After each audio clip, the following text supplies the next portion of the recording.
back in 2011, 2010, the first acquisition we did, like I grew frustrated with those broker websites and lists, and actually pinned, I don't know how many letters at that time, to firms that were located in areas where we wanted to plant, where we wanted to live, and where we wanted to own a business. Katy, Texas was one of those locations. It wasn't too far from home. Out of all the letters I sent out and prayed over, and then they got into the right hands, I think it was like 50 to 60 firms at that time.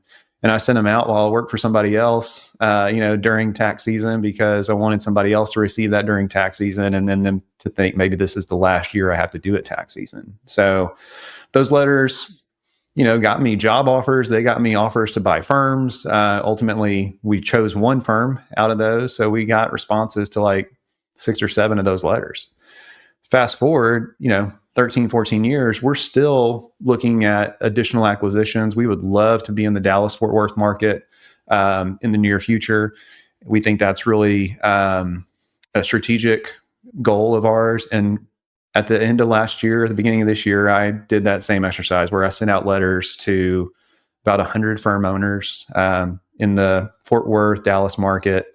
And we've already gotten responses from like 3 or 4, because that stands out compared to the email from a random investor in New York or some person who's never owned a firm that, hey, you want to sell your business to me? Like, you have no idea what it takes to run an accounting firm, but we do. And I think that's what stands out to people. I had a really good call with somebody this week about, hey, got your letter, would love to talk.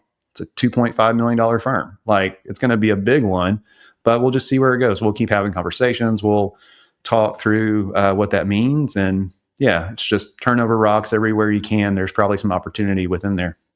Well, please don't tell that $2.5 million firm that you pinned a letter, because I was going to tell you, why don't you show our age and say how you contacted that first group of firm owners for a potential opportunity to sell to this young guy. And then you said pinned a letter, and I'm like, I didn't like pull out my quill pen and ink. Okay, we actually had a computer and a printer. You printed them out, signed it, and then physically put it in the mail. I love, though, that we totally went back to that strategy again in 2025. You gotta stand out. That's the only way.